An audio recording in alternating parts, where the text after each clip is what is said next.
Mtendere umene Ambuye wathu Yesu Khristu mupemphero limene anatipempherera ife kunena kuti mtendere umene ndikusiyirani si mtendere umene dziko lapansi lipereka, ukhale ndi inu.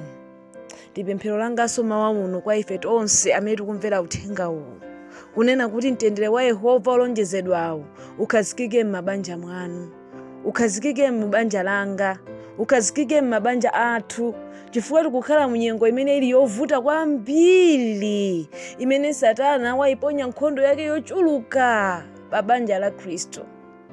Ndikuti pamene masautso akunka nakula monga mkazi akhola pang'ono kubereka, amapeza kuti akudusa mu chisautso chachikulu, ululu umakhala ukumakula. Ndi nyengonso imene dziko lapansi ikuyenda, ndiye Satana wapereka mavuto ambiri mu banja ndi cholinga chonena kuti chisautso cha dziko lapansi chimene wina aliyense akuyenera kulowa mochi, mabanja alowe osakonzeka, mabanja akhala opwetekeka mu mtima. Koma tikupempha machiritso kuchokera kwa Mulungu ndi kunena kuti Mulungu achiritse mabanja athu, ndikuti nyengo yopsa imene tikuyenera kulowa moyi tilowe tili okonzeka, chifukwa nyengo zifika povuta. Mu tsiku la lero limene tikukambirana pamutu onena kuti ndife alendo, pamutu onena kuti ndife alendo, mutu umene tichite nawo ukhala onena kuti ukwati uchitidwe ulemu, ukwati uchitidwe ulemu mu dziko la chilendo limene ukwati wapeputsidwa, umene chopatulikacho chachotsedwa, anthu akutsata njira zawo. Titseke m'maso tipemphere. Atate wathu okonda amene muli kumwamba, dzina lanu lilemekezeke. Mulungu wathu fa mwayenera kulandira ulemu ndi matamando. Tikulakalakatu mtendere olonjezedwawo umene munawulonjeza inuyo, kunena kuti muupereka ku dziko lapansi, si monga mene okondedwa athu amatipatsira, kapena ana athu amatipatsira, kapena makolo athu amatipatsira, kapena mpingo wathu amatipatsira, koma mtendere weniweni ochokera ku mpando wachifumuwo ndi umene tikuwusowa, ndi kuti tikakwanitse kulimba mu dziko lapansili, chifukwa tikudziwa tu Mulungu wathu kunena kuti mmene tikukhalira tsiku ndi tsiku m'mabanja mwathu ndi zimenenso zingatithandizire ife kukhala ovomerezeka kukapezeka mu banja la upatulikalo.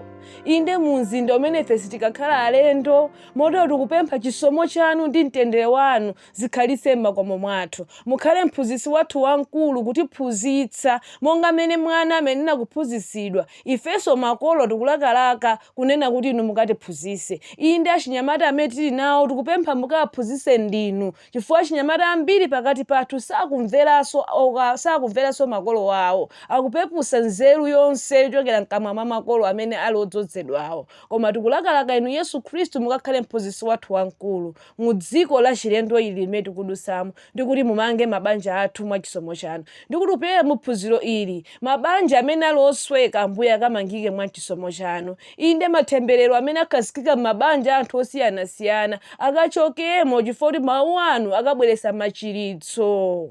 Tikuyamikani Yesu Khristu chifukwa cha chitsitsimutso ichi chimene mwatipatsa, ndikuti pamene mukutikonzetsera kupita kumwamba, pamene tikukonza khalidwe lathu, tikuyeneranso kuonetsetsa mabanja athu akonzeka mwa chisomo chanu. Mulemekezeke ndi kutamandika Mulungu wathu chifukwa chotipatsa mdalitso m'mabanja mwathu, chifukwa chomanganso mabanja athu mu chiyanjano chanu, chifukwa chomanganso mabanja athu mu chifuniro chanu. Mulemekezeke ndi kukwezeka Yesu Khristu, ndipo tapempha zonsezi kupyolera mu dzina lanu Yesu Khristu. Amen. Tikadza fika mwamba, dzakhala ndi tsiku la chimwemwecho, podzaona Yesu, dzaimba chigonjetsocho. Tizakayimba ditu chigonjetso ifeyo titagonjetsa mu dziko ili la chilendo. Inde tukalowa kumwamba ndokondedwa athu titagwirana nawo m'manja, ti anatatu tili pompo tikulowa muzipata za kumwamba tikusangalala. Alipo tu ena nkutheka amene sali m'mabanja, koma ali ndi achibale awo amene amakhala nawo pa khomo. Tikakamba za banja sitingokamba za mayi ndi bambo ndi ana ayi. Mulungu atipasa mabanja osiyanasiyana. tikakapulumuka iniyo tikakafika m'dziko la omboledwawo tikayimba nyimbo ya chigonjetso kunena kuti Ambuye tadusa muzambiri mu dziko lapansi m'mabanja mwathu, koma inu Yesu Khristu mwatilola ifeyo kukhala ogonjetsa. Inde kukhala nacho chikondi chenicheni monga 1 Korinto chapter 13 amafotokozera. Tikayimba chigonjetso tikakafika kumwambako. Mulungu alemekezeke chifukwa cha nthawi yopambana imene Mulungu atipatsa, imene tifuna tingogawana za izo zimene zili pa mtima wake wa Mulungu, ndi kuti zitikonzetsere ifeyo kuti pamene masautso akufuna ombe pa dziko lapansi zikatipeze ife tili okonzeka. Tikawerenga kuchokera pa Mateyu chapter 24 timamva kunena kuti monga masiku a Nowa amene zinalili nthawi imeneyoyo, koteronso kuzakhala nthawi yakumapeto yakubwera kwa Yesu Khristu. Anthu adzakhala akukwatira, anthu adzakhala akukwatiwa, anthu adzakhala akudya, anthu adzakhala akumanga nachita zonse mene analili masiku a Nowa, koma sanadziwe kunena kuti chigumula chikufika. Mene mukumvera uthenga uchonji, pali mtsikana wina pali mnyamata wina lero akungopangana kumene zonena kuti afuna kwatirani, akufunsirana kumene, ena akupanga kadi yawo, ena ukwati wawo uli Sunday limene likubwerali, ena ukwati wawo kauli liti, mankhosi wawo ali liti, anthu adzakhala akukwatirabe. Ichi ndi chifuniro cha Mulungu sitingachiletse, chifukwa chenena kuti Mulungu analenga banja koma tamvetserani. Mateyu 24 verse 45 akutiuza, ndani kodi ali kapolo okhulupirika ndi wanzeru amene mbuye wake anamkhazika oyang'anira banja lake, kuwapatsa zakudya pa nthawi yake. Wodala kapolo amene mbuye wake pakufika adzampeza iye ali kuchita chotero. Inutu kapolo amapezeka pa khomo limene lisali lake, amakhala mlendo. Ndiye akufunsa kunena kuti kapolo ndani wokhulupirika ndi wanzeru amene mbuye wake pakudza adzampeza iyeyo akugwirabe ntchito imene anamusiyirayo. Inu plani ya Mulungu anatilenga anthufe kunena kuti tizikhala m'mabanja, tizikhala m'malimana, munthu asamakhale yekha. Mulungu atatha kulenga zonse atatha kuzilenga, kunapezeka kunena kuti analenga munthu pa tsiku la namba 6 monga tinaphunzira muphunziro kuti mwawa amalenga. Ndi anamuona munthu anamulengayo kunena kuti ngosungulumwa alipo yekha Adamu. Chinamukomera Mulungu kumulengera omuthangatira. Tikamawerenga kuchokera pa Genesis chapter 2, anamulengera omuthangatira. Anamulenga motani? Anamugonesa tulo. Inde anamugonesa tulo mwamuna wakeyo Adamuyo, munthu ayamba kulengedwayo. Ndiye kunapezeka kunena kuti anamuchosa nthiti. Ndizosangalatsa, ndinapangako experiment. Ndinayesa kugwira nthiti za okondedwa wanga naona kuti yampena pake pali kagapu ndithu. Science yolondola tinafotokozana kunena kuti imenera izigwirizana ndi Bible. Akazife timakhala ndi nthiti zokwanira mbali zonse ziwiri, koma amuna amakhala ndi nthiti zopewerera mbali inayi. Amene muli okondedwa ndipeni mukapange experiment, muwawerenge nthitizo. Kaya mukauza kuti ndifuna ndiwerenge, ndifuna nditsimikize kuti mawu a Mulungu andiona, kaya mukangowerenga koma ine nawerengapo naona kuti ambali inayi nthiti ndizosakwanira. Amuna musamanyade inu, sinokwanira pa inu nokha. Mulungu anaona ndipo anachiona chinamukomera Mulunguyo kunena kuti ampangire mamuna omuthangatira ndiye ndi mkazi wake.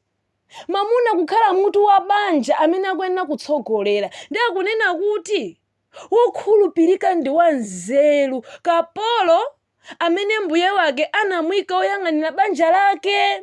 Inu mabanja awa ngakhale Mulungu amatipatsa koma chimakhala chifuniro chake.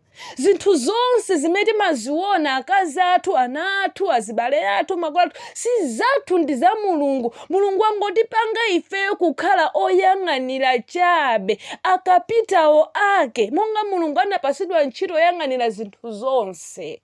Amunanso anapasidwa responsibility yoyang'anira zinthu zonse kuphatikiza akazi awo ndi apa banja awo. Inde banja la Yehova. Tawerenga tudzulo kunena kuti Mulungu atipasa utumiki wa chiyanjanitso, onena kuti mpingo wa Khristu kuyenera kuyanjana mu zinthu zopatulikazo.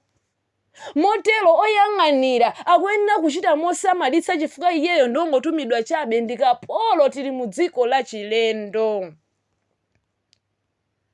Ndi akutifotokozera kunena kuti Mulungu indetu pa verse 47, indetu ndinena kwa inu kuti adzankhazika iye oyang'anira zinthu zake zonse. Verse 48, koma kapolo oyipa akunena mu mtima mwake, mbuye wanga achedwa.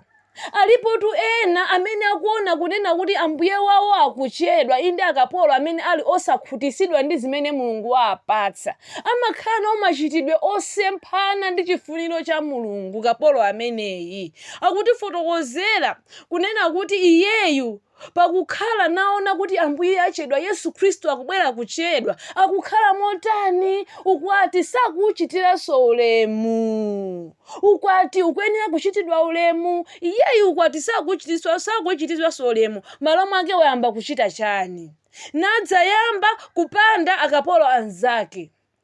Inde ndewu pakati pathu sizikuleka. Nadya ndi kumwa pamodzi ndi oledzera. Taphunziratu ife kuchokera mu phunziro la dzulo tsiku la namba 9 kunena kuti chakumwa chaukali chisaka chisokosa, osochera nacho alibe nzeru. Munthu amapezeka amangolongolola, amangodzigwesa, ndipo amapereka chiweruzo chopindika. Taphunzira motero akapolo onse amene azipereka ku zilakolako zamowa, inde zilakolako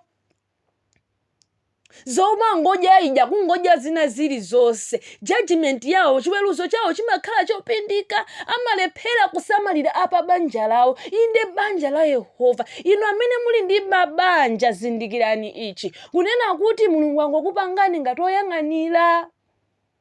Ifeyo amene takula tsopano tili ndi makolo athu akula, ifeyo ndi udindo wathu kuyang'anira makolo aja.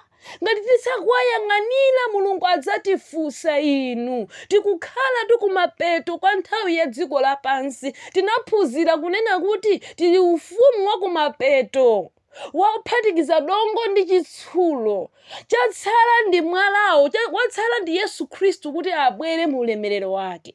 Ndi ukwati ukuyenera kuchitidwa ulemu. Inde tikuyenera kukhala osamalirana wina ndi nzake. Ana athu kuwapasa malangizo oyenera, kuwapasa inde malamulo oyenera onena kuti ayendemo ndi kuti iwowo akafikire chidzalo nafanana na Yesu Khristu.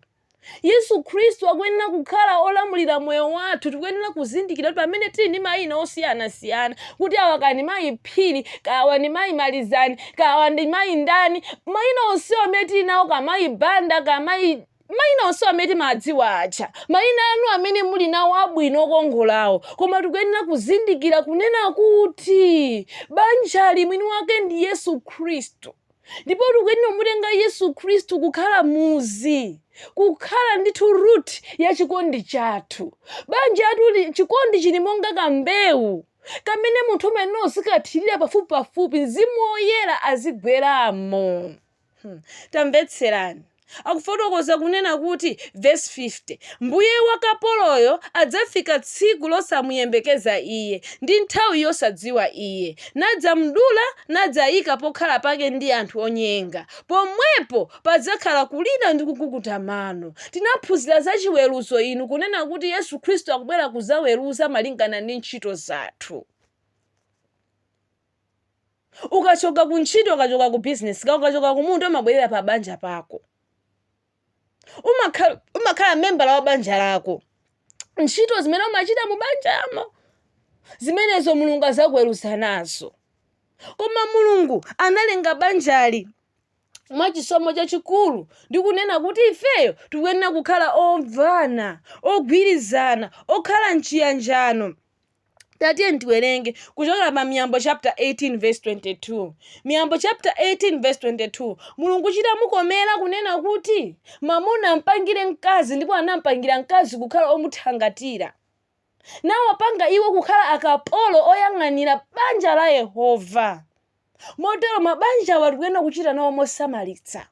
chifukwa mngelo wa Yehova amakhala akulembera zonse zochitika masana, zochitika usiku, zochitika m'malingaliro mwathu. Tamvetserani inu. Miyambo chapter 18 verse 22. Mulungu afuna achite chinthu chineneke chatsopano m'moyo mwanu.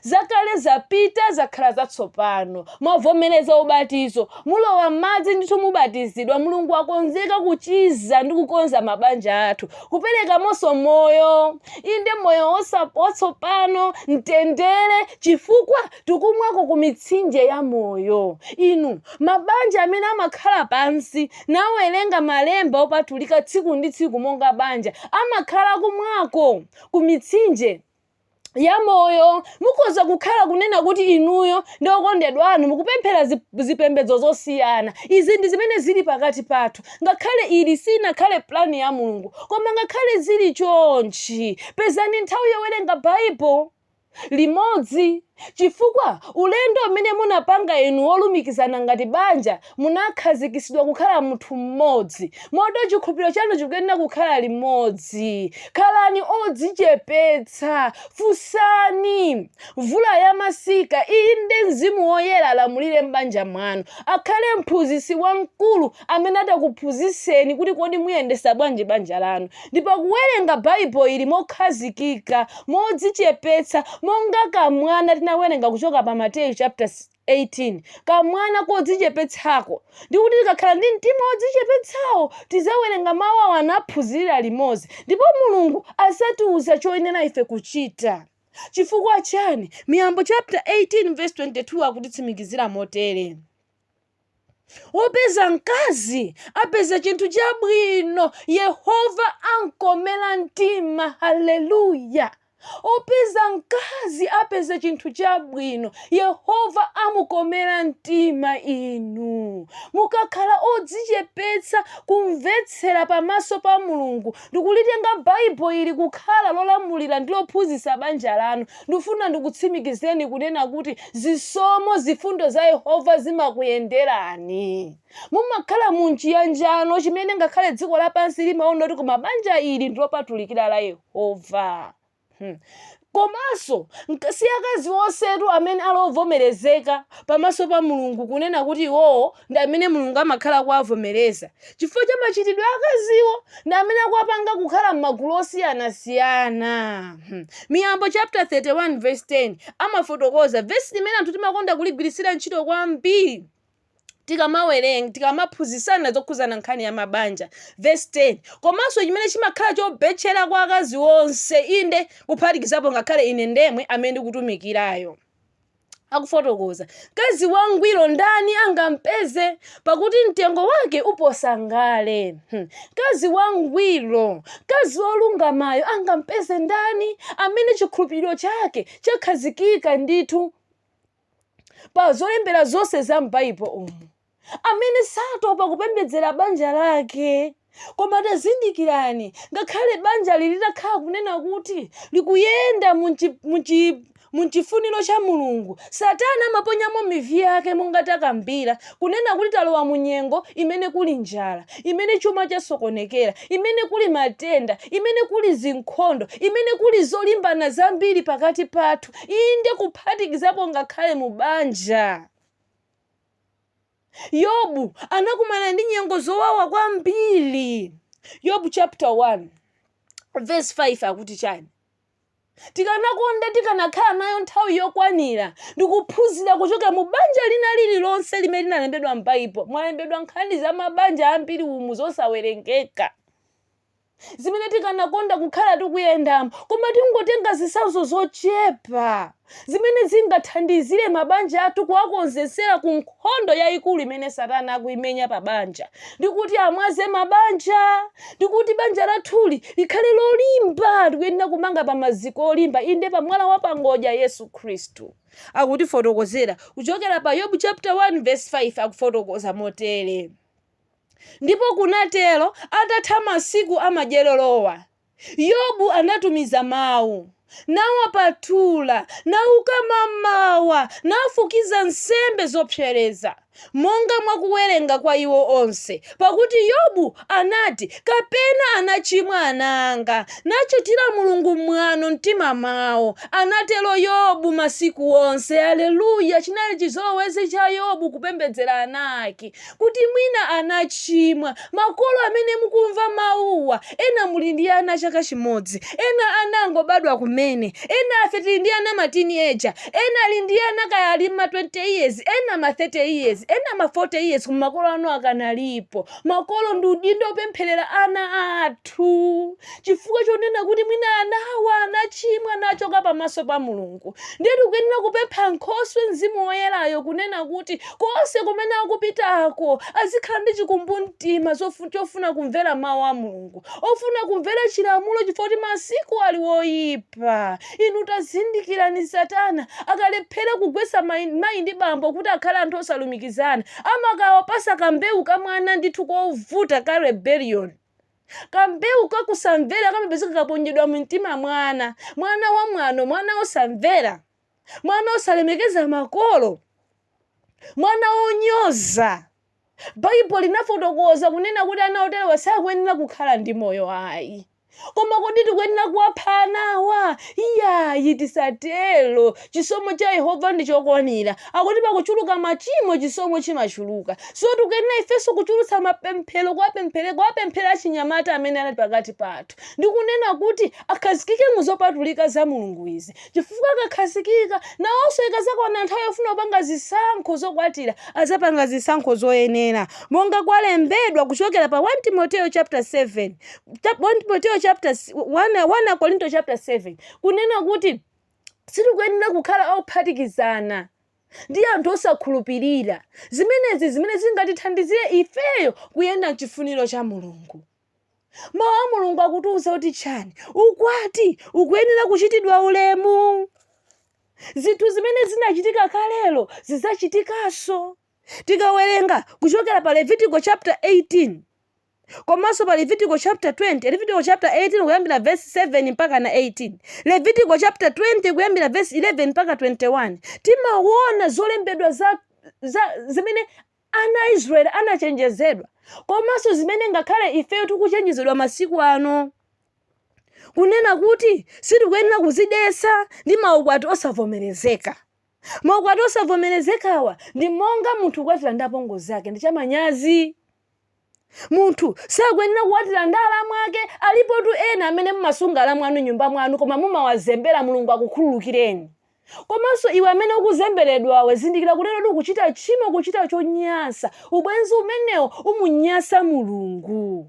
Tikuyenera kukhutitsidwa ndi zimene tili nazo. Komanso akufotokoza kuti ndi mchemwali wake. Alipo ena atu zawo zafika poyipa, akumaona kuti ndi kwabwino iwo kukhala malo amodzi ndi mchemwali wawo, inde kukhala ndi mlongo wawo. Ndi chodetsa ichi. Musakhale inu ndisakhale ine amene ndingachite kukhala nazo zilakolako zoyipa. Ena amangokhala ndi maganizo momwe mukumango mulingalira zoyipa m'bale wawo.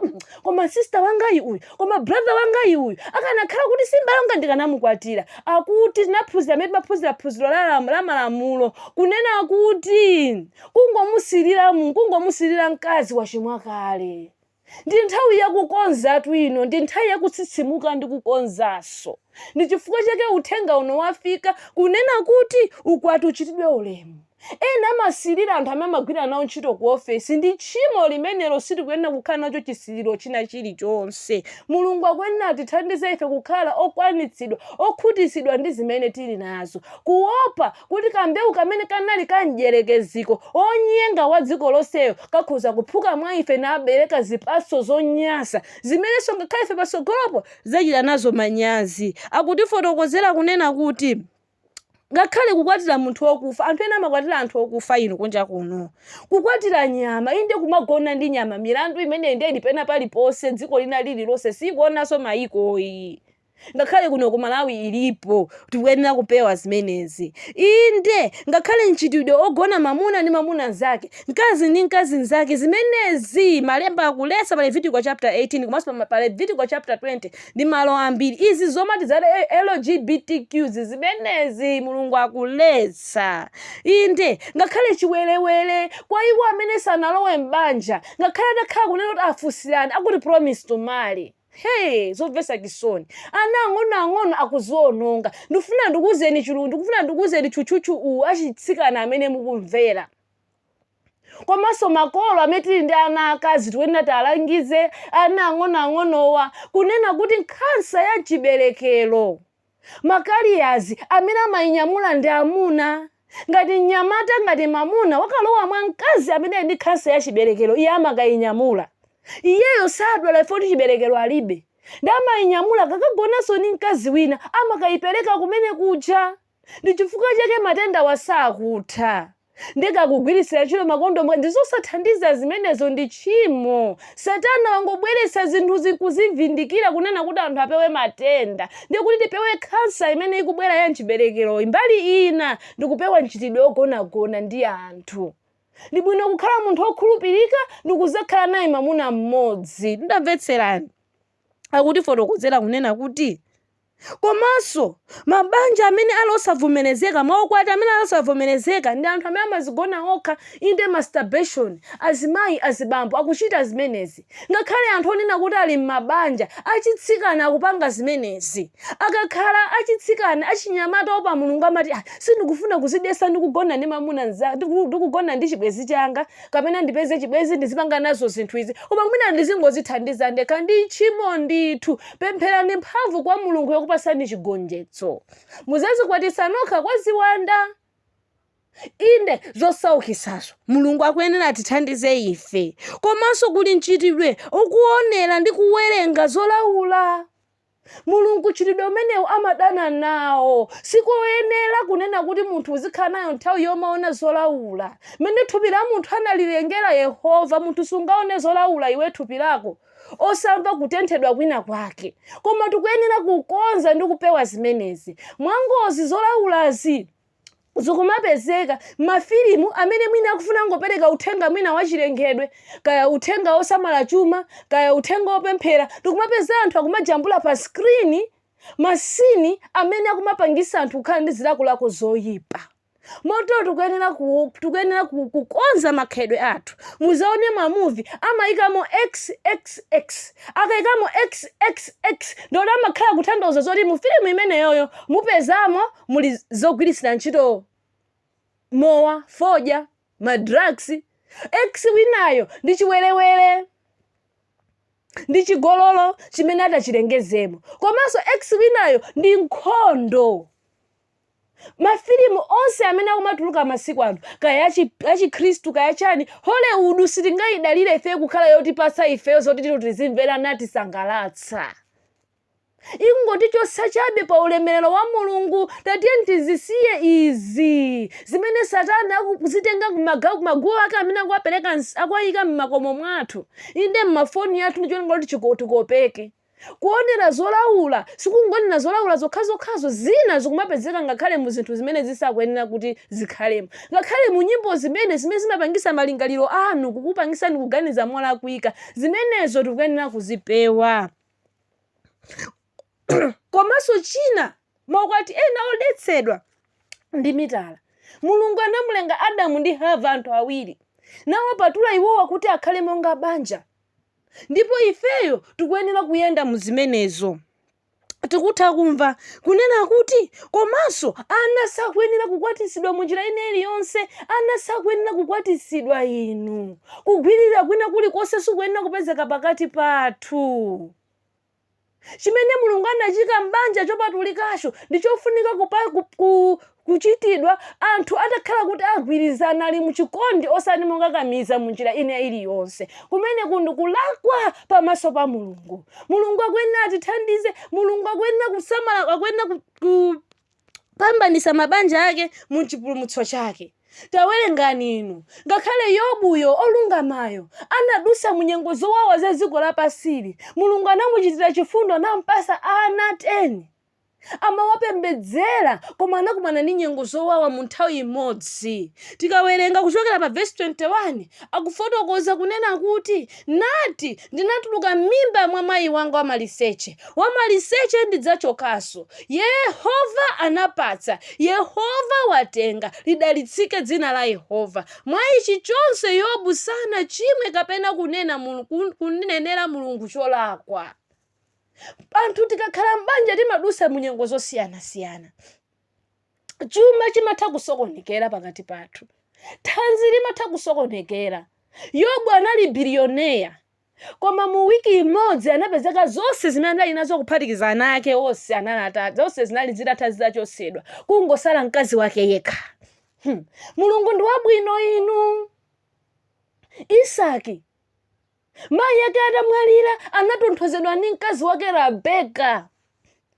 Mulungu anatipanga anthufe kukhala polirira, a shoulder to cry on. Pomupanga mkazi, pomupanga mamuna, timakhala ndi nyengo zina zimene timakhala tikudutsamo, zimene mwina sungakwanise munthu kugawana ndi mkazi wako, kugawana ndi m'bale wako amene unabadwa naye bere limodzi, ngakhale makolo wako, ngakhale anzako. Koma munthu amene amakhala okhulupirika kuti ukhoza kumuuza za kukhosi kwako ndi patena wako, ndi mamuna wako, ndi mkazi wako amene anapangidwa kuti apasidwe kwa iweyo. Motero Yobu nyengo yake imene anazunzika, anavutika, Mulungu analola kunena kuti akhuze zonse za pamoyo wake, koma na mkazi wake asamukhuze. Chifukwa chani? Chifukwa ndi thupi limodzi. Kusautsika kumene Yobu anasautsika, mkazi wake anasautsika nawo. Ndi chifukwa chake pena mkazi wake anafika ponyengeka, Satana adamukhuzanso, adakhuza chikhulupiriro chake kuti amunanga mwina mungotukwana Mulungu mufe mupume. Mavuto akulitsawa, koma Yobu olungama anafika pomudzudzula kuti uyankhula bwanji ngati mkazi wopusa iwe. Chifukwa tu Yobu anapeza chisomo, Mulungu anamukomera mtima, anapeza chinthu chabwino mkazi wakeyo. Ndi chifukwa chake sitinamve kunena kuti mkazi wa Yobu anapanga divorce Yobu, chifukwa chonena kuti wadwalika, waonongeka. Inde waola pena paliponse patangotuluka, pakungotuluka zilonda, pakungotuluka zimadzi pena paliponse. Koma mkazi wa Yobu anakhala naye be munchisautsomo. Inu chonde banja lisathe chifukwa cha matenda, banja lisathe chifukwa cha umphawi. Aroma chapter 8 amafotokoza ndi chani chimene chizandi chosapa chikondi cha Mulungu. Inu Mulungu atipasa mabanja ife monga akapitawo oyang'anira banja lake la Khristu. Motero tikuyenera kusamalirana. Kutheka mwina nyengo zimene mukudusa mozo, kusowa ntchito, kusowa mathandizo, kulima koma osakolola. Mwina ni nyengo zimene Mulungu alola kuti mudutsemo kuti akukonzeni, akakutuluseni ngati siliva kumapetoko, muli mumpoto. Tapirirani wina ndi mnzake. Akuwana Korinto chapter 13, chikondi chimapirira, chilibe zake. Motero ifeyo tikuyenera kusankha kuyenda na Yesu Khristu, kumutenga Yesu Khristu kukhala mbuye ndi mpulumutsi wathu, amene atithandize kuti pasa mabanja oyera ndi mabanja opatulikira Yehova. Akutitsimikizira kunena kuti mkazi wa Yobu sanachoke m'banja mwake, koma anakhalitsamo. Tatiye ndiwerengere limodzi kuchokera ku 1 Kolose chapter 3. Kodi chifuniro cha Mulungu mabanja amene akukapulumuka kuyenera kukhala otani? Titatha kukhala opirirana wina ndi mnzake, musauso, mavuto, matenda, kukhalira limodzi. Inde malonjezo amene tinapangaja ndikuwasunga. Ndi zina zitinso zimene ife tikuyenera kuchita amene tili m'mabanja amene sakumana ndi mavutowa. Inde ngati tikumana ndi mavuto osiyana-siyana, koma malangizo awa ayikira ife tonse. Akolose chapter 3 akutifotokozera moteni. Tiyamba verse 5, timayenanga verse 5 pamene akufotokoza kunena kuti chifukwa chake fetsani zilakolako zili pa dziko: dama, chidetso, chifunitso cha manyazi, chilakolako choyipa ndi chisiriro chimene chili kupembedza mafano. Wina aliyense amene wakhala pansi pa banja losavomerezeka, kandi zibwenzi, ma MG1 ma MG2, Zindikirani kunena kuti mukupembedza mafano. Chifukwa Mulungu iye anapereka lamulo lake losatha: usachite chigololo, usasirire mkazi wanzako, usasirire kanthu kena kalikonse kanzako. Ndiye ngati iwe usakukwaniritsidwa ndi zimene uli nazo, ndoti wazipangira wekha mafano amene akulamulira moyo mwako. Kotero akufotokoza kunena kuti chifukwa chake fetsani ziwalozo zili pa dziko. Inu Mulungu akuyenera kufetsa ziwalo zathu ndi kuti zikhale zopatulikira Yehova, zisakhale zopatulikira ma feelings, zisakhale zopatulikitsira zofuna zathu. Odala tu iye amene satsutsika pamaso pa Mulungu. Dama lina lililonse lisapezeke pa ife, chidetso china chilichonse chisapezeke pa ife. Chifuniso cha manyazi chisafunike mwa ife. Chifuniso cha manyazi ni masturbation abale nzanga, chisapezeke mwa ife. Kufuna kuonera ma pornographic scenes zisaoneke mwa ife. Zolaula zisapezeke mwa ife. Ngakhale chilakolako choyipa chisitiro china chilichonse usasirire chimene chili kupembedza mafano. Chifukwa chani? Verse 6. Chifukwa cha izi zomwe ukudza mkwiyo wa Mulungu pana kusamvera.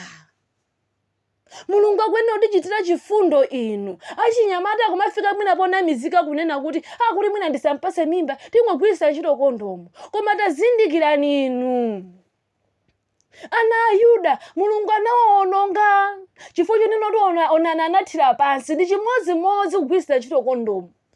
Mulungu sasangalala nazo izi. Tatiyani tipewa makhalidwe ena aliwonse a dziko lapansi. Tisakonde dziko lapansi. Verse 3 akutifotokozera Kolose chapter 3 kunena kuti lingalirani zakumwamba osati zapa dziko lapansi. Simungafe inu yopanda chigololo kapena chiwerewere. Ndikudziwa alipo atsikana ena, alipo abambo ena, alipo amayi ena amene anafika popereka moyo wawo kuzilakola kuti sangathe kukhala tsiku osakhala malo amodzi ndi mkazi kapena mamuna. Ngati niyo munafika poteropo mukuyenera kumasulidwa ndi ziwanda zimenezo. Chilengedwe cha munthu sichikuyenera makhala ndi njala yoteroyo, ndi zilakolako za thupi zimenezo. Ndi chifukwa chake kunena kuti fetsani ziwalozo. Komatu pa ife tokha sitingathe kufesa ziwalozi. Ndi Mulungu yekha amene akhoza kutithandiza ndi kutikonzanso ndi kutilengera zilakolako zatsopano inde zoyeretsedwa zimene sizingakhale nazo kutsutsika kwina kulikonse pamaso pa Yesu. Verse 18 akutifotokozera kunena kuti akazi muzimvera amuna anu monga kuyenera mwa Ambuye. Ife akazi tikuyenera kukhala omvera. Alipo tu akazi amene amamvera kwambiri abusa awo osati amuna awo. Inde tikuwamvera mwa Ambuye.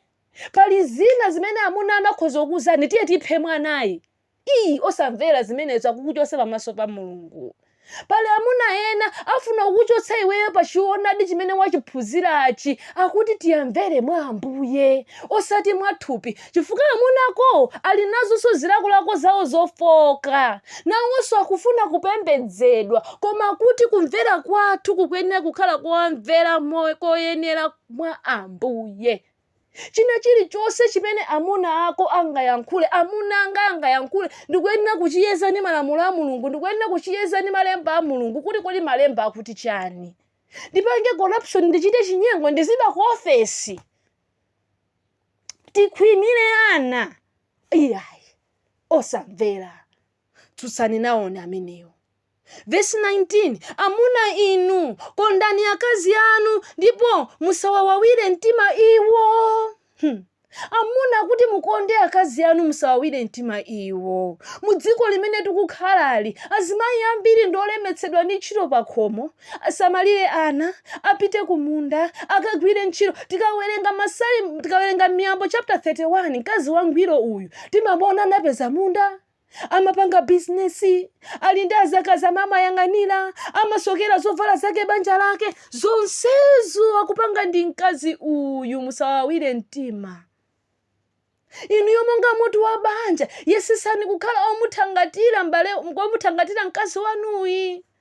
Mkazi anamutenga munthiti ndi cholinga chonena kuti akhale othangatana naye, ali pa level imodzi ndi mamuna wake.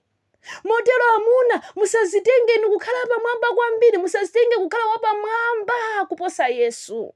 Pale amuna ena chifukwa chonena kuti chisankho chosatira choonadi anapopanga ndakazi awo iwanena kuti ine sindingamutsatire mkazi. Koma choonadi chikuti chani? Choonadi mawu a Mulungu awa ndi utumiki wa chiyanjanitso olumikizitsa dziko lonse kwa Yesu Khristu. Motero njira yakapulumuka yanu ndikutheka ndi akazi anu amene ali m'nyumbamo, amene agwirisisa zopatulika izi. Kotero mkazi akakulangizani mverani. Sara atamulangisa Abrahamu kunena kuti Hagara ni mwana wake achoke pakhomo pano awa, chifukwa alibe cholandira pakhomo pano, sikunayikike kwa iwo, Abrahamu ankapanga makani. Koma chifukwa chonena anali tate wa chikhulupiriro, inde amene Mulungu anamukomera mtimayo, ngelo anabwera kuzamuyankhula kuti mvere mkazi wako, chotsa ichi pakati pako. Akutifotokozera pa verse 20.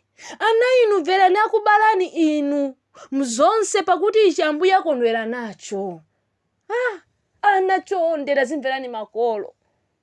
Makolo amakhala adutsamo muzimene iniyo mukudutsamozo. Musanamizike ndi achinyamata anzanu. Ana inu tapangeni amayi anu, tapangeni abambo anu kukhala best friend wanu. Mukamva zinthu kunjaku kokapanga validate ndi kwa makolo anu, osati kwa ma-auntie. Fo ma-auntie ena akakuzani zolakwika. Azinzawo amakolo anu ena akakuzani zolakwika, koma mukakafusa makolo anu akakuzani choyeneracho chifukwa choti iwowo adutsamo. Tadutsamo tu ifeyo muchinyamatacho. Ndiye mukatifusa tizakuzani kuti koma nimene waganiziramo, bwezi limene walipeza nimene relationship ikuyenderamo, itheseni banja ili. Sitikakufikisani mageti akumwamba. Musanafike papanga chitsimikizo chonena kuti mufuna mulowe mbanja, pempherani kwambiri. Yobu amapempherera anake, amapempherera mkazi wake, ndi chifukwa chake mkazi wake sadamusiya anakhalabe naye mpaka kumapeto. Pakukumana ndi chiyeso inuyo pemphererana pa banja anu kuti Ambuye ndikutheka chiyeso vuto limene ndinalo lineyo likhoza kumutekesa mwamuna wanga.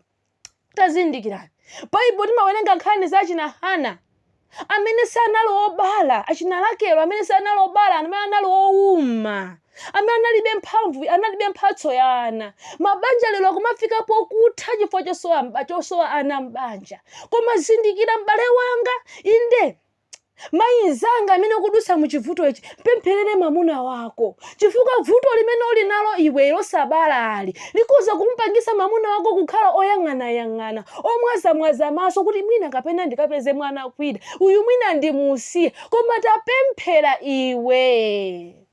Lonjezo limene munapanga polowa mbanja lija, munapanga kunena kuti mudzakhala limodzi nthawi zonse. Tamukumbuse Mulungu kunena kuti Ambuye, inde mwandimana mphatso ya mimba, inde mwandimana mphatso ya mwana banja mwanga muno, koma musalole kunena kuti Satana andichotsere chikondi chapa ine ndi mwamuna wanga, tikhale amodzi. Ndifuna ndikutsimikizireni inu kunena kuti alipo mabanja amene akukalambirana, alibe mphatso ya mwana koma akukhala munchiyanjano. Mulungu ndikupempha mdaliso wanu mudalise mabanja onsewo, koposa mudalise amuna awo amene sakuwawira mtima akazawo chifukwa chonena kuti ndosabala, koma kuwapasa chikondi choposa. Mulungu akudaliseni, mulandire mdaliso wanu. Komanso iwe mayi amene ukusakasaka mwana, samalisa mukusaka mwako. Ena apita kwa sing'anga, ena apita kwa maprofeti, apereka chuma chambiri kumeneko mudzina lofuna kusaka ana, kutisidwa ndi zimene uli nazo. Ndikutheka Mulungu akupasa utumiki inde mukusabala kwako. Mulungu akupasa mpingo okuti usamalire, udyetse nkhosa, kuli ana amasiye kunja kuno amene akusowa makomo. Vuto limene uli nalo iweyolo ukhoza kupanga sponsor mwana wina amene alovutika, napeza khomo, napeza chisamaliro, nampasa chisamaliro. Poto yako ikakhala yayikulu kusiyana tsiku ndi tsiku kumangolira Ambuye ndipaseni mwana ine, koma nde kusala kudya, koma nde kupita kwa profeti uyu, koma nde kufotokoza vuto lako kwa uyu. Ivomereza zikukwanire zimene uli nazo. Tikukhala mudziko la tsoka limene silizakhala ndi china chilichonse. Anthu a Mulungu, tiye tivomereze muzimene tili nazo. Phunziro itu labwera ndi cholinga chonena kuti likonzetsere mabanja athu. Ndikuti pamene tikalowa pa zipata zopatulikazo tikapezeke ifeyo tili woyenera ovomerezeka pamaso pa Mulungu. Akutifotokozera kunena kuti ana inu mukuyenera kukhala omvera. Tikawerenga kuchoka pa Efeso chapter 6 akupa chapter 6 verse 1 verse 4 amafotokoza kunena kuti ana inu mukuyenera kumvera akubalani mwa Ambuye pakuti chinthu chabwino. Lemekeza tate ako ndi amako. Inde tikuyenera kumvera kuchokera mkamwa mwa makolo athu nasamalisa zonse zimene makolo akutifotokozera. Ana inu samalani ndi chinyamata chanu. Tikawerenga kuchoka pa Miyambo chapter 7 kwa chinyamata amene mukumavutika mwina ndi tizibwenzi. Takawerengeni Miyambo chapter 7 mukaonapo ndithu malangizo okhazikika kunena kuti simukuyenera kukopeka ndi atsikana. Nyamata opusayo amalondalonda m'makwalala amene mmayenda azimayi opanda pake kuchionongeko chake. Samalitsani ndithu tchimo la chigololo ili. Mulungu amalionera mwa serious kwambiri kusiyana ndi mmene ife timalingalira. Tamvetserani. Pamene tikawerenga kuchokera pa Exodus chapter 20 verse 14 verse 17 akutifotokozera kunena usachite chigololo.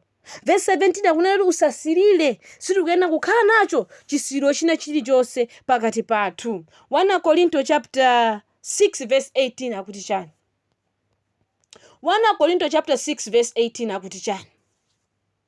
Verse 18 akufotokoza motere: thawani dama.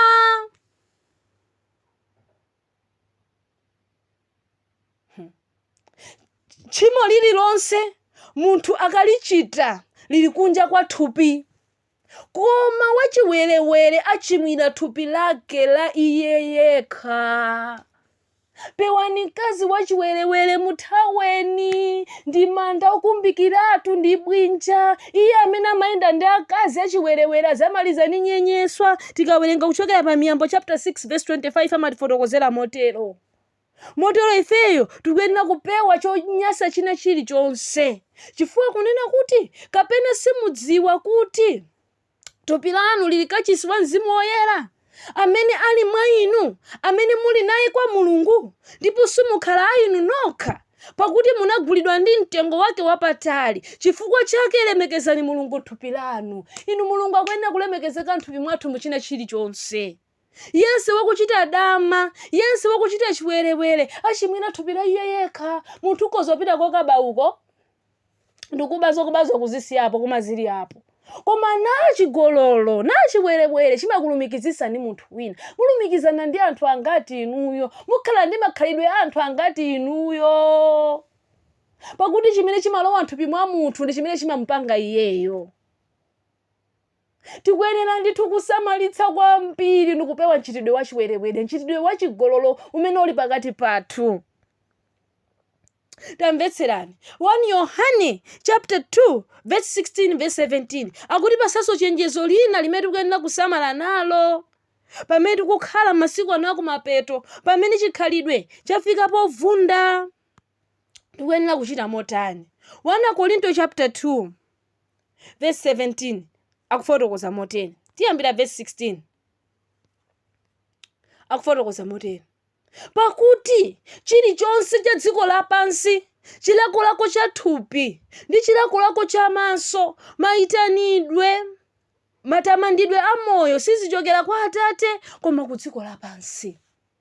China chilichonse cha dziko lapansi, chilakolako cha thupi, ine zilakolako zimene mukulimbana nazo sizikuchokera kwa Mulungu, si mphatso ya Mulungu imeneyo. Tapemphani kuti Ambuye ndithandizeni ndizizigwira ine zilakolako zikandipeza, chifukwa moyo wa munthu umatha kudusamo munyengo ngati zimene zonso. Zilakolako za thupizo zikuyenera kukhala zotsutsidwa ndi Mzimu Woyera amene amakhala mwa inu, kuti inde zilakolako zizandipeza chifukwa chonena ndafika pa puberty stage. Koma Ambuye ndithandizeni ndilimbitseni. Ndamva mawu ona kunena kuti sindingafe, ndipo simungafedi. Akutifotokozera ndi chilakolako cha maso. Maso amafuna zambiri awa, zikukwanireni zimene muli nazozo.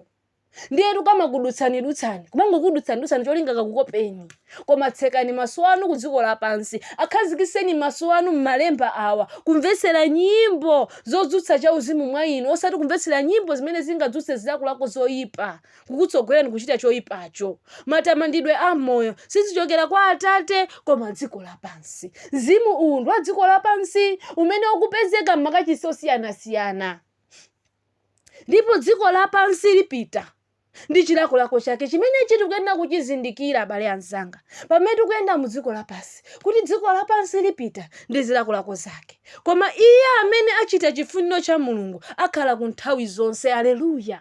Iye amene achita chifuniro chake cha Mulungu akhala ku nthawi zonse.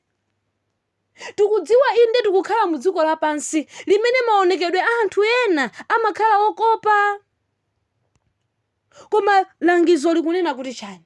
1 Petro chapter 3, makamaka ife akazi ndi amene timagwira ntchito yambiri yowakopa amuna. Amuna ambiri alowa mchiyeso mchidetso chifukwa cha maonekedwe a akazi. Musakhale inuyo, ndisakhale ine, amene choonadi ichi chaperekedwa kwa ife mu nthawi yakuno yakumapeto. Ndipo pamene Yesu Khristu akubwera adzatipeze ife kukhala akapolo okhulupirika chifukwa tayang'anira zake za Atate moyenera, mosabweresa chokhumudwitsa china chilichonse pa moyo wa munthu ina aliyense. Akutifotokozera pa 1 Petro chapter 3 verse 2. Ingwambira verse 1. Momwemonso akazi inu mverani amuna anu ainu nokha. Takambirana ka mfundo imeneyi kuti ngatinso ena samvera mawu, amene samvera mawu asamvera Bible ili akakodwe opanda mawu mwa mayendedwe a akazi. Mulungu watipasa mphamvu ife akazi ife yomupangisa mamuna kusinthika ngakhale khalidwe lake. Monganso akazi oyipawo amapangisa amuna kukopeka naonongeka. Achina Solomo chifukwa chosata akazi osakhulupirika anapeza kuti amba kupembedza mafano. Moteronso wenyamata amene olokhulupirika usamalise ndi chisankho chako pamene ukusankha mkazi olowe naye m'banja. Ali nawo maonekedwe nalo osachikunja thawa, ali ndi maonekedwe nalo osadama thawa, zokamba zake ndi zadama zokhazokha thawa. Tawerenga mawu ndithu kuchoka pa 1 Korinto chapter 8. Thawani dama, thawani choyipa china chilichonse, thawani chisiro china chilichonse. Ndi ngati mkazi wako iwe unango umukonda chifukwa cha maonekedwe ake akunja, baisopo uli pa ngozi. Mkazi wabwino amazindikirika ndi mkati mwake ndi mbewu yake imene ili kunja. Tamvetserani, mawu sakuthera konko. Akufotokoza kunena kuti pakuona mayendedwe anu oyera ndi kuopa kwanu. Akazi tikuyenda kukhala ndi mayendedwe oyera othuthumira pamaso pa Mulungu. Verse 3. Amene kukometsera kwanu kusakhale kwakunja. Kukometsera kwa akazi, kukometsera kwa amuna kusangokhala kwakunja. Iwe mtsikana mene ukufuna usankha otolowe naye m'banja, kaya ndino amene amuna anu anamwalira mufuna mamuna, musangoona zimene munthu ali nazo kunja, ndi galimoto ndi chinyumba amagwira ntchito amatani, koma khalidwe lobisika mkatimo. Kukometsera kusangokhala kwakunja uku. Marozesi, ntengo ukakhala ndi marozesi amaluwa amafika pofota ndi chimozimozi munthu. Chuma chimafika pokutha, magalimoto amafika pokutha. Koma mtima wake iniyo mukuyenera kusankha kukwatira ndi mtima wake, kukwatira ndi mzimu wake, mukakwatirana iyeyo ndi mtima wake. Ngakhale atadwala, ngakhale thupi lake litapanga zilonda ngati la Yobu, simuzamusiya, muzakhalabe naye limodzi. Ngakhale atasauka, muzakhalabe naye limodzi, muzakhalabe pansi pa pangano limene munapanga. Tamvetserani, akufotokoza kunena kuti kusakhale kwakunja kuluka tsitsi ndi kuvala golide kapena kuvala chovala, kungokhala ndi chikondi chongoonetsera kunja koma mtima usakumukonda bwenzi lanu ni ngozi, ndi tchimo lalikulu. Verse 4. Koma kukhale munthu wobisika wa mtima, nchovala chosawola. Akuti khalidwe lathu likuyenera kukhala wa mtima wobisika, chovala chosawola, cha mzimu wofatsa, mtima wachete. Ndiwo wamtengo wake wapatali pamaso pa Mulungu. Aleluya! Akuti elotu mkazi wangwiro ndi amene mtengo angampeze ndani, mtengo wake opasangale. mtengo wake ndi wapatali pamaso pa Mulungu. Ameneyo ndi mkazi amene mukuyenera kuyenda naye. Osangoti chifukwa kuti ndine graduate tipeze graduate nzanga. Pezani mkazi amene Mulungu akuvomerezani. Koma tikuyenera kuvomereza kunena kuti enafe tilikale m'mabanja, sitingasinthe nyengo zathu motola kuti chani. Pakuti koteronso kale akazi, koteronso kale akazi oyera mtima akuyembekezera Mulungu.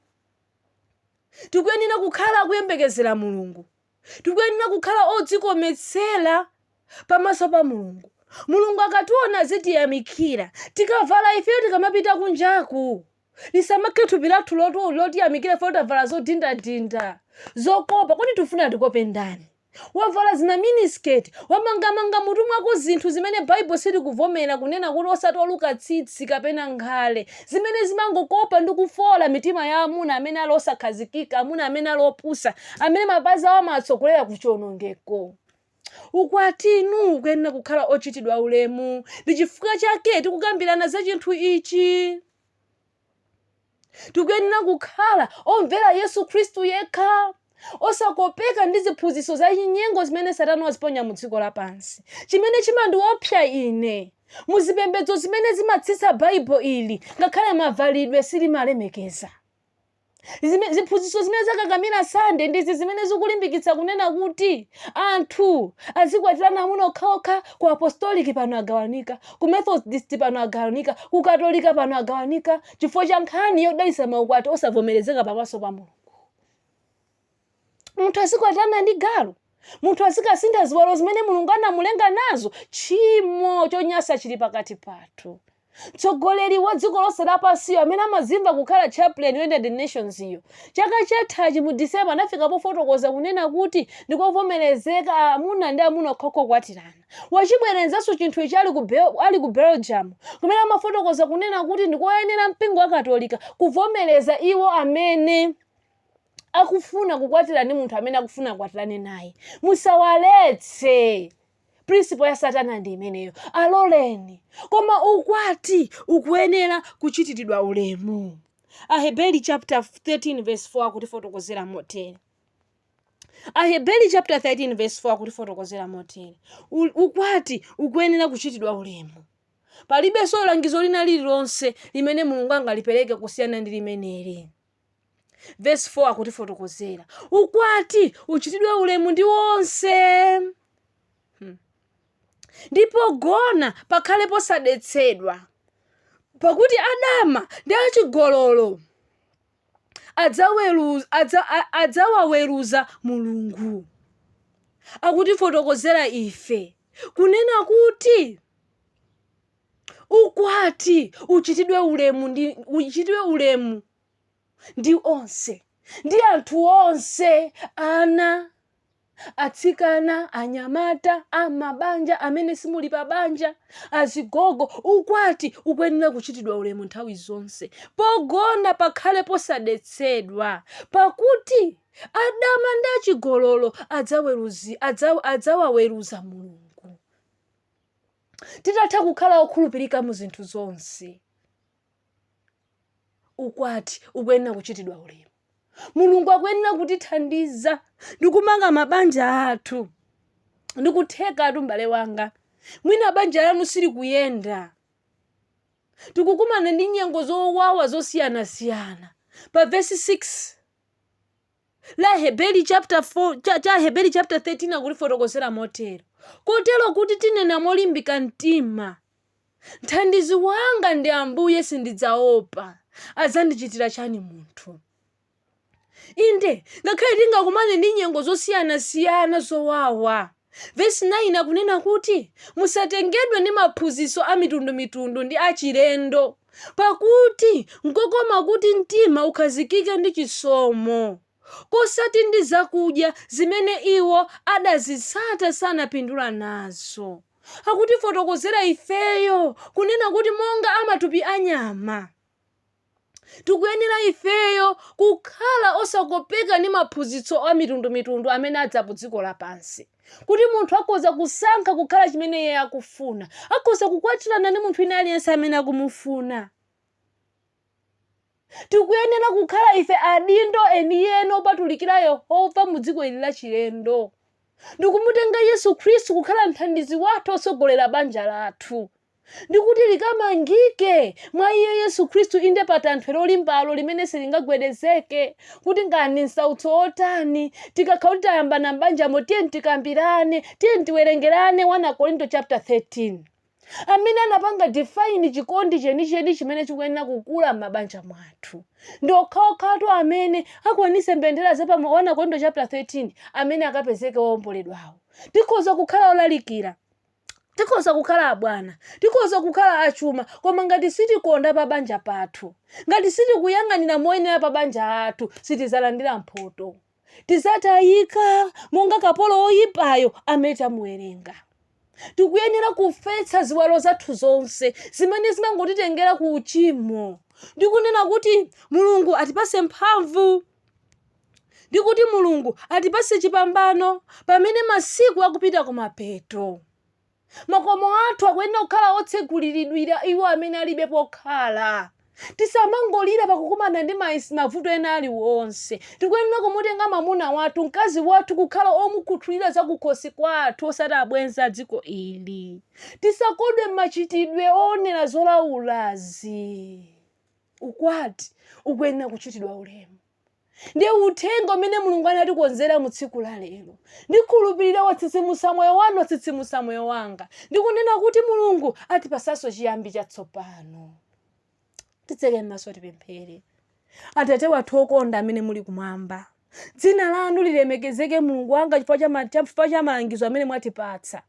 Mene tingalelere ana athu, mwene tingasamalire makolo athu, mene tingakhalire ndi achibale athu, ndikupewa chonyasa china chilichonse, ndikuti tikafetse ziwalo zathu zonse kuzipereka kwa inu pakuti zikakhale nsembe yopatulika, pakuzindikira kuti matupi athuwa ndimogonera Mzimu Woyera. Ambuye ndifuna ndipembedzere achinyamata amene akulimbana ndi zilakolako zachabe. Ndifuna ndipembedzere mabanja amene atekeseka chifukwa cha nkhani za chuma, amene atekeseka chifukwa cha chisankho chokusatani inu Yesu Khristu. Monga mwafotokozera kuti akazi akuyenera kumvera mwa Ambuye.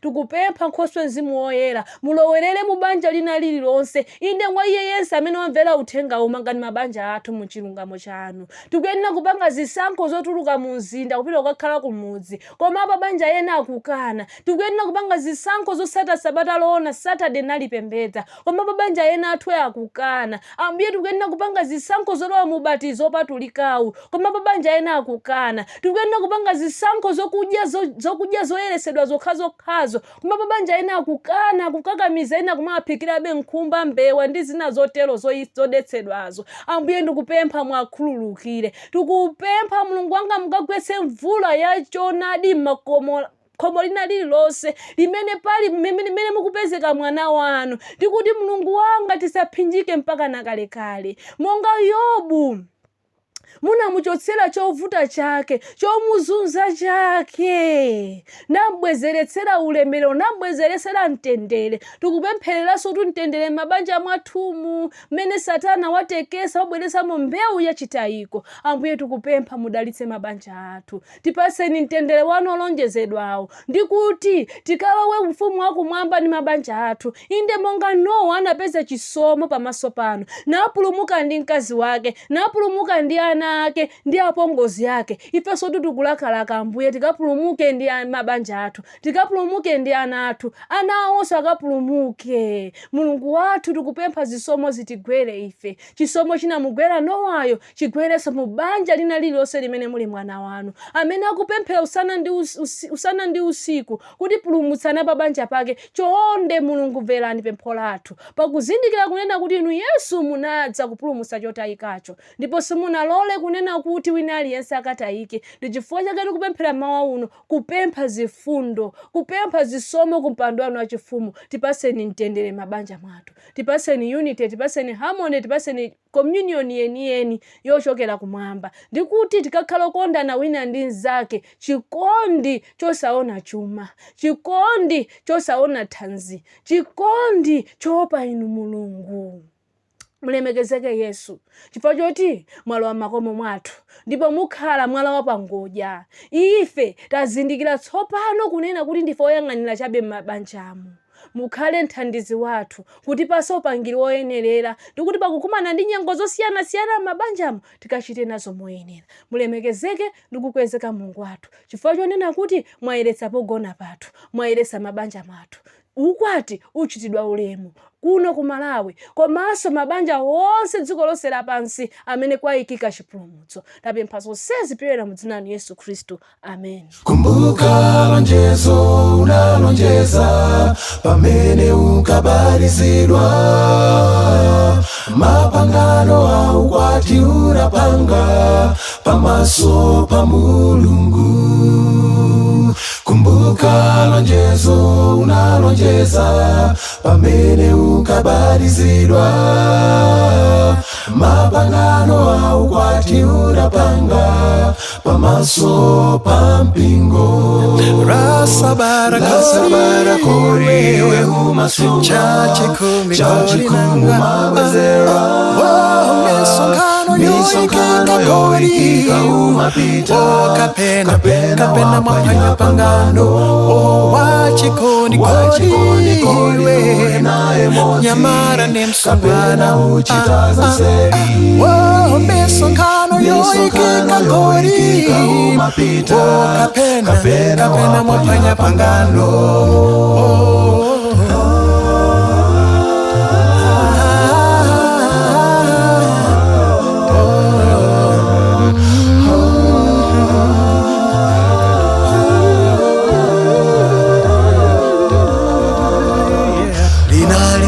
Tikula chimwemwelo pamene mukalowa madzi, muwandifuja zonse zoletsedwa mudali tupi mwanu sizidzalowa. Nanga lelo ndi chiyani mwalamulo mungopwanya, mwanyozetsa dzina la Yehova, mwakweza mbendera za mpingo. Kumbuka lonjezo unalonjeza pamene unkabatizidwa, mapangano a ukwati unapanga pamaso pa Mulungu. Kumbuka lonjezo unalonjeza pamene unkabatizidwa, mapangano a ukwati unapanga pamaso pa mpingo. Lasabara kori we umasunga chachi kumawezera, misongano yoikika gori kapena mwapanya pangano. Wachikoni we nyamara ni msongwana misongano yoikika mama abambo.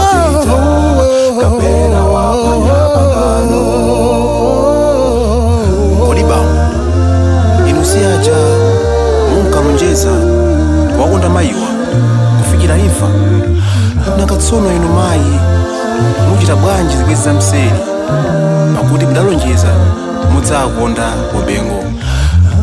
Nanga iwe nyamata msungwana, si ujanso unkalonjeza pamene unkabatizidwa kuti lako thupi lisakhala kachisi wa Mzimu Woyera? Mukuti mowa fodya ingakhale chigololo suzachita. Koma nanga lero bwanji mukuchita kusaweruzika.